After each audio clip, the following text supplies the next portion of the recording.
Angels, the supernatural spiritual beings mentioned in the Bible and other ancient literature, have long held a fascination to many. This is especially true of the few angels that are named. In the Bible, the name of one is Michael, the only one in the Bible called an Archangel. It is Jehovah's Witnesses' contention that Michael is the heavenly name for Jesus Christ, making them one and the same. This video will present that case, by first looking at the biblical description of angels, and then the many parallels between Jesus and Michael. Biblically, the literal meaning of the Greek and Hebrew words translated as angel is messenger, whether that be a spirit being living in the heavens or a human messenger. For example, Rahab looked after the 2 human spies sent by Joshua to Jericho. When this account is related in James chapter 2, the Greek word used is angelos, which is generally understood as messenger in most Bible translations. When referring to a spirit being, such as when Gabriel was sent to visit Mary before Jesus was born, the word is translated as angel. The term Jehovah's Angel or the Angel of the Lord is used frequently in the Bible, and many commentators believe this to be Jesus in his pre-human existence. One of the most famous examples is that of Moses at the burning bush. Moses is spoken to by God, who promises to rescue the Israelites from slavery in Egypt. However, notice the wording. In verse 2, we are told that Jehovah's angel appeared in the bush, and then in verse 4, it is God who talks to Moses from the bush, and verse 6 says that he is the God of Abraham, Isaac and Jacob, before going on to say how he intends to save the Israelites from Egypt. Here the angel is speaking for Jehovah God in the first person. Many may wonder if the angel is being presumptuous, or even if the angel is Jehovah. Later on in the Exodus account in chapter 23, when the people were being led away from Egypt, Jehovah sent an angel to guard the people and give them instruction. Of note is that God's name was within the angel, or as some translations word it, the angel is God's representative. So the angel is not being presumptuous here, but is representative of Jehovah and has the authority to speak in the first person for Jehovah, because Jehovah's name is within him. Indeed, it cannot mean that the angel of Jehovah is literally Jehovah, because as Exodus chapter 33 and other scriptures confirm, no man may see God, otherwise he will die. It's no surprise therefore that the Bible uses words such as gods to describe angels. For instance, in one of King David's psalms, in saying how man was made a little lower than angels, the term gods, or Elohim, in Hebrew is translated as angels, angelos in the Greek Septuagint, which is used in many Bible translations. Outside the Bible, in other ancient Jewish literature recovered as part of the Dead Sea Scrolls from the Qumran caves in 1940s Palestine, a section of the Songs of the Sabbath, also known as the Angelic Liturgy, was found. Estimated to have been written around 100 BCE, the texts invoke lofty imagery of angels, godlike beings, and intense descriptions of the heavenly throne. The Song of the Seventh Sabbath contains multiple references to angels as being gods and giving praise to God, as well as calling them divine spirits. These fragments found in Qumran Cave 4 confirm by the type of language used the view the ancient Jews had of angels being gods. Representing and being called God happened to Moses in Exodus chapter 7, where God asked Moses to take a message to Pharaoh to release the Israelites and announced incoming plagues. Jehovah says, "I have made you God to Pharaoh." Moses was here operating as a mouthpiece for God, hence had authority from God in representing him. Indeed, as D.S. Russell in the Method and Message of Jewish Apocalyptic says, there is ample evidence to show that the Old Testament conception of monotheism was held in conjunction with a belief in a spiritual world peopled with supernatural and superhuman beings who, in some ways, shared the nature, though not the being, of God. The concept of one's representing God and being likened to God in some way is well precedented in Scripture and other ancient Jewish literature, and this is also the case for Jesus. In the Gospel of John, Jesus is called the Logos or Word, being the mouthpiece or spokesman for his Father. Many therefore conclude that Jesus is the angel of Jehovah in the Exodus and other similar passages in the Bible. This is backed up by many commentators on the Apostle Paul's words in 1 Corinthians, where describing Moses leading the people out of Egypt, he identifies the angel that led the people through the Red Sea, that the rock mass that followed them was the Christ. Similarly, other commentators have highlighted the parallels between Jesus and the angel of Jehovah in the Exodus account, who had Jehovah's name in him, with the account in the Gospel of John, where Jesus said he had been given God's name. Added to this are the more explicit references to Jesus being an angel. The famous prophecy about Jesus in the book of Isaiah as being the coming Messiah, who would be called Wonderful Counselor, Mighty God, Everlasting Father, and Prince of Peace. The Greek Septuagint, which was the first translation of the Hebrew Scriptures, and is in Greek, translates this passage using the term messenger of the Great Council, using the Greek word angelos, meaning angel or messenger, applying it to Jesus. Similarly, the Greek Septuagint rendering of Malachi chapter 3 and verse 1, prophesying John the Baptist preparing the way for Jesus, says that Jesus would be the messenger of the new covenant. Hence, as the Darby translation shows, Jesus therefore can be rightly called the angel of the new covenant. This type of wording completely aligns with what Jesus said of himself, that he came to speak what his Father told him to speak, fulfilling this role of a messenger. Later on in the Bible, the Apostle Paul seemingly calls Jesus an angel in his letter to the Galatians. Paul here is expressing his gratitude for the hospitality he received when he was ill, and says he was not despised but received like an angel, like Jesus.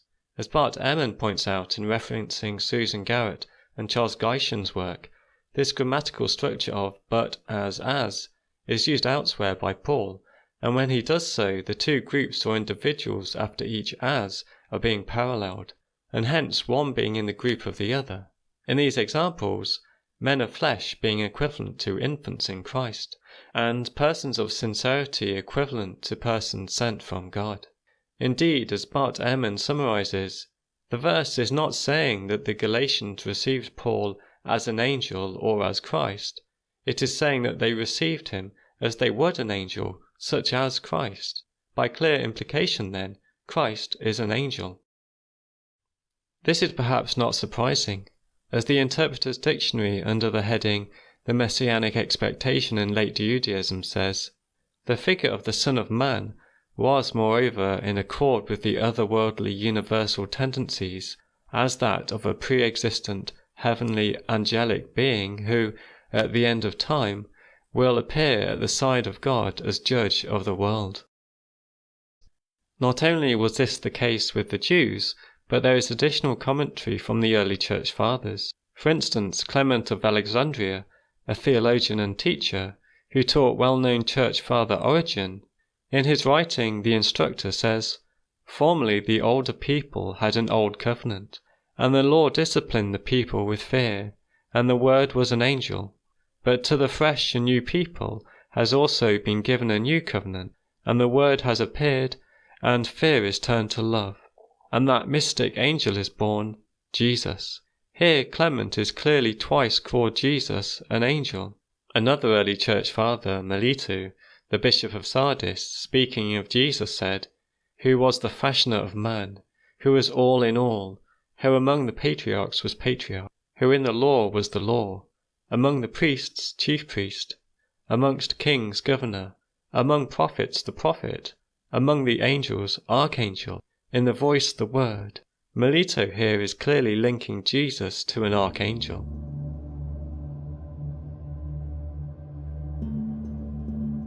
The question does need to be asked that if Jesus is an angel, then what kind of angel is he, and what would he do? In the Gospel accounts, when Jesus got off a boat at the Gerasenes, he met a demon-possessed man called Legion, who said, "What do you want with us, Son of God? Have you come here to torture us before the appointed time?" The demons knew a time had been appointed for their judgment, and in the parallel account in Luke, they begged Jesus not to send them to the abyss. In the book of Revelation, John says it's an angel that has a key to the abyss, and it is Jesus who has the keys to Hades. In Revelation chapter 9, this angel is named Abaddon or Apollyon, meaning destroyer, and is said to be a star fallen from heaven, leading many to think Abaddon is a demonic angel. However, this is a mistake. It wouldn't make sense for a demon to banish the devil. Indeed, as Jesus said, "How can Satan cast out Satan?" The book of James tells us that one is able to be a lawgiver, judge, to save and to destroy, and John tells us that God has given judgment to the Son.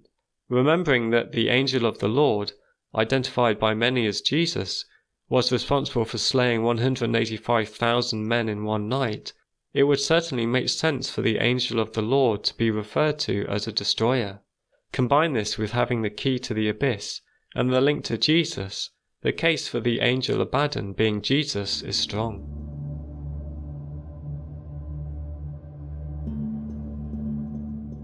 Michael appears 5 times in the Bible. The majority of the time he is mentioned in the prophetic visions of the book of Daniel and the final book of the Bible, Revelation. There's one additional use of the word Archangel without a name in 1 Thessalonians, and as we shall see, they contain very strong parallels to Jesus.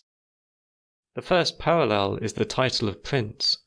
As well as including details about the life of Daniel and his time in Babylon, the book of Daniel includes visions of future events involving power struggles between different kingdoms, and it's here that we see visions of Michael, who in chapter 12 is called one of the chief princes, and he comes to help a lesser angel who was opposed by the prince of the kingdom of Persia. In Daniel chapter 12, Michael is called the Great Prince.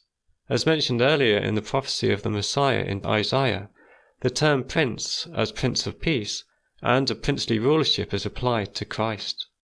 Also notice who Michael is a prince of. He is described as being a prince of Daniel's people, which would be Israel.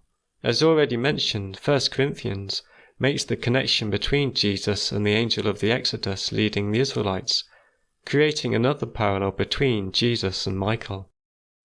Some, however, raise the objection that this cannot be Jesus, as Michael is only described as being one of the chief princes, meaning that Michael is not unique in contrast to Jesus, who is.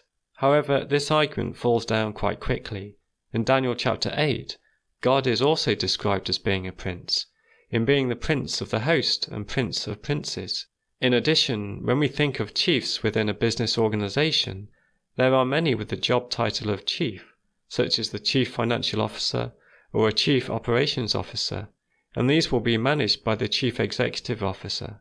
So in a similar way, just because there may be many princes or many chiefs, it doesn't mean that they have to be of the same rank. Next, they both become kings. Also in chapter 12, we are told that Michael will stand up.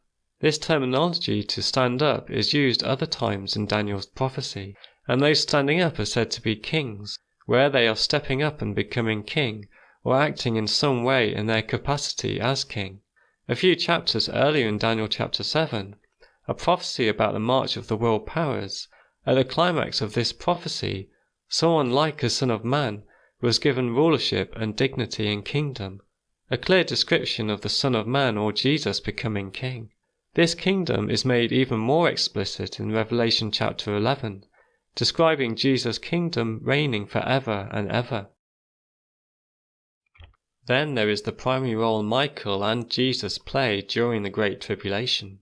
Daniel chapter 12 says that when Michael stands up, there will be a time of distress. When Jesus was asked by his disciples what the sign of his coming and the end of the world would be, Jesus spoke of a great tribulation, an obvious overlap with the time of distress and Michael in Daniel's prophecy. The next parallel between Michael and Jesus is the authority they both have over the angels. The Revelation reference to Michael is a vision describing a battle in heaven, and Michael is described as having his angels. Similarly, in relation to Christ, he is mentioned several times in the Bible as having his angels that he sends out, or that he is revealed from heaven with them. The fact that his angels is applied to both Jesus and Michael suggests they are the same. They also both use their angels to battle against Satan. The battle in heaven in Revelation is against Satan, here depicted as a dragon, to defeat him and hurl him and his angels to the earth. We also find a few chapters later, in the vision of the 4 horsemen of the Apocalypse, the rider of the white horse, widely recognized as Jesus, then does battle with the kings of the earth where Satan is. As Matthew Henry's commentary says, the parties Michael and his angels on one side, and the dragon and his angels on the other, Christ, the great angel of the covenant, and his faithful followers, and Satan and all his instruments. As said earlier, all of this links to the time of distress mentioned in Daniel's prophecy. Indeed, all of this links back to the prophecy in Genesis, foretelling the seed of the woman was going to crush Satan's head. Being hurled out of heaven was the first stage of that destruction, or crushing of Satan's head, carried out by Michael and his angels in Revelation chapter 12, the parallel between Jesus and Michael being clear. Jesus is also described as having the voice of an archangel.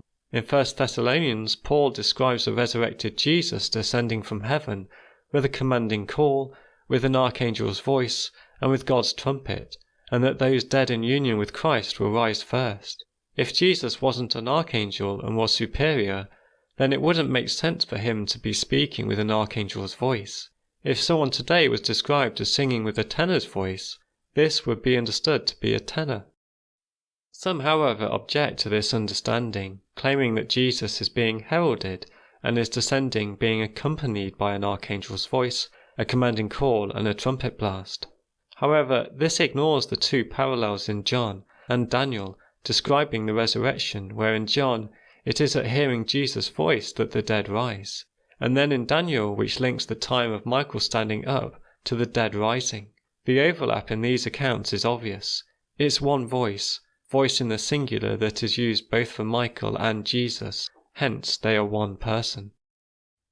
Another objection put forward for 1 Thessalonians is that if Jesus is the archangel, then he must also be a trumpet. This is false reasoning. Jesus is not the archangel's voice, so he is not the trumpet blast, but it is consistent for Jesus to be given the trumpet from God and to be the one making the symbolic trumpet blast. Next is that there is only one archangel mentioned in the Bible, and Michael is the only one ever referred to as an archangel. The 2 references to the archangel in the Bible are in 1 Thessalonians and Jude, where both times the word for archangel, meaning chief or principal angel, is in the singular. This seems to imply that there is but one whom God has designated chief or head of the angelic host. However, some do object to this by saying that other ancient literature talks of more archangels, and that in the case of Jude it's referencing the book of Enoch, a non-biblical book which talks of 7 archangels. However, this argument is rather weak. As in the case of the chief princes in Daniel, there is no reason that even if there were more than one archangel, they couldn't be subordinate to Michael, and this is in fact reflected in much of the ancient literature. As Daryl Hannah in Michael and Christ says, the Qumran sect adopted the tradition of Michael as protector of the righteous in Israel, highest archangel, a military leader of the heavenly host. The rabbis spoke of Michael as the priest in the heavenly sanctuary and the greatest of the angels. Regarding parables in the later work The Shepherd of Hermas, often referred to as the book that almost made it into the Bible, Hannah adds, as many interpreters have recognized, the many parallels between these 2 parables demonstrate that Hermas intended Michael to be understood as the Son of God. As for Jude quoting from the book of Enoch, a book that includes many archangels, it is also claimed that Jude cites the Assumption of Moses. Even if these facts are true, the Bible often quotes other writings or figures that are not viewed as part of the inspired Bible canon, an obvious example being Paul in the Acts of the Apostles, who cites non-Christian poets. This isn't because Paul believes the poets to be inspired, instead he merely uses them to support his point. Jude verse 9 tells us that Michael was disputing with the devil over the body of Moses, and that Michael did not presume to bring a slanderous charge against the devil, but said, "The Lord rebuke you." Opponents say this rules out Jesus being Michael, and Michael here couldn't rebuke Satan, but Jesus did rebuke Satan in the Gospel. For instance, in Matthew chapter 17, a boy was possessed with a demon, and Jesus rebuked the demon, and the boy was instantly healed. However, this objection is easy to answer. The parallel account to the Matthew text in Mark, the disciples asked Jesus why they were unable to expel the demon, and Jesus said that they needed to pray, indicating that the rebuking and healing of the boy was done not by his own authority, but as a result of his prayer. Indeed, the link between Jude verse 9, where Michael is disputing with Satan, and Zechariah chapter 3 verse 2, which talks of the angel of Jehovah or angel of the Lord, taken by many to be a pre-human Jesus, talking to Satan, where he uses the same wording of, "The Lord rebuke you, Satan." So Michael and the angel of the Lord, likely Jesus, say the same thing. Far from proving that Michael isn't Jesus, it points to the fact that he is. The final point is that Jude verse 9 says that Jesus did not presume to give a railing accusation, not that he wasn't able to. Indeed, this passage shows that Michael or Jesus didn't go ahead of the time appointed to deal with Satan. As the account of Jesus at the Gerasenes shows, this time had not yet come. As we have seen, the many parallels between Michael and Jesus are strong, and the idea that they are one and the same cannot easily be dismissed. They are both princes. They both have a connection to Israel. They become kings. They have authority over the angels. They both do battle with Satan. They play a significant role during the Great Tribulation. There is only one archangel mentioned in the Bible, and Jesus is described as speaking with an archangel's voice, and that voice is involved in raising the dead, and neither are presumptuous but say for Jehovah to rebuke Satan. With all these strong parallels pointing to Michael being Jesus, it's hardly a surprise that there are and have been many scholars who make this connection. For instance, the influential Protestant reformer John Calvin, also the former of the Methodist Church John Wesley of England. John Gill, a well-known Trinitarian scholar, in his exposition of the entire Bible, makes the Jesus-Michael connection. These are just a few examples. Many, many more are included in the video description. However, no discussion of Jesus being Michael the Archangel can be complete without examining Hebrews chapter 1. Verses 5 and 13 specifically ask to which angel did God ever say, "You are my son, and sit at my right hand." Many contend this excludes Jesus from being an angel. However, the text nowhere states that Jesus is not an angel. In fact, the text shows that Jesus is an angel, albeit an exceptional one. Further to this is the language used. With him being the archangel or the chief or principal angel, this would set him apart from all the other angels, and the Bible often uses wording in this way. For instance, in Luke, when Jesus is relaying a parable, he says, "Look at the fig tree and all the trees." Here the fig tree is a tree, and so it's included in all the trees, as well as being called out as special for the purposes of Jesus' parable. It's the same for Jesus and the angels. In a similar way in the Psalms, where Jehovah is talking to human judges, he says, "Like men you shall die, and fall like any prince." If humans were to die like men, this may look like it means these judges are not men, but this is clearly not the case, and the psalmist is distinguishing them from ordinary men. The same for the Hebrews, where Jesus can be said to be distinguished from any of the other angels. Indeed, as Hebrews asks, to which of the angels did God say these things? The answer? To the angel, Jesus.